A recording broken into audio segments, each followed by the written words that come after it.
Have you ever started something new, full of excitement, only to find it much harder than you imagined? Perhaps you felt a familiar pull to simply stop? This was often the story of Reese. He decided to learn mechanics, dreaming of fixing engines with expert hands. But the moment he opened the thick textbooks and saw the complex diagrams, a wave of confusion washed over him. It seemed too intricate, too overwhelming.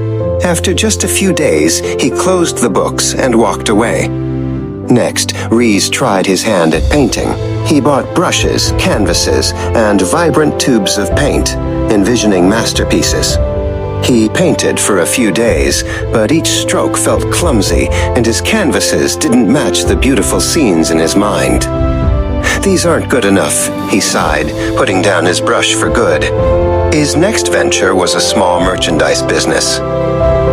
He set up a charming little shop, hoping for a rush of customers.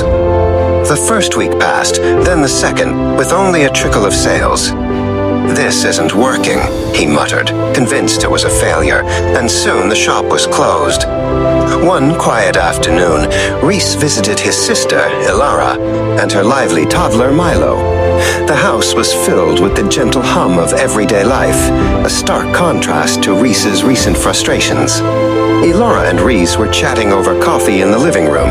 Nearby, little Milo, barely a year old, was on a grand adventure, learning to walk. He'd stand, wobble, take a tiny step, then thump. Milo would fall, sometimes with a surprised giggle, sometimes with a soft whimper. But without a moment's hesitation, he'd push himself back up, his eyes bright with determination, ready to try again. Reese watched, captivated by the toddler's relentless spirit.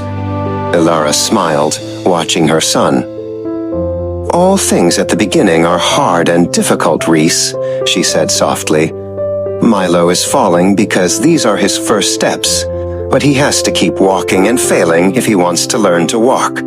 My brother," Ilara continued, her voice kind but firm, "you should also be like that.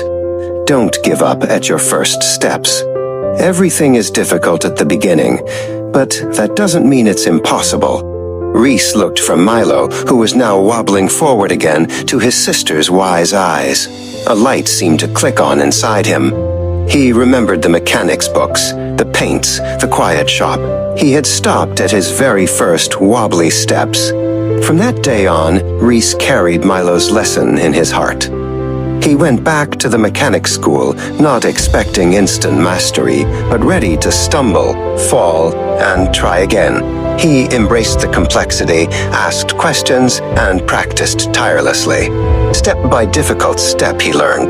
The diagrams became clearer, the tools felt natural in his hands, and soon, Reese became the best mechanic in the city, known for his skill and his unwavering patience. The moral of the story is, the beginning is often the hardest part, but true success comes from not giving up on your first steps.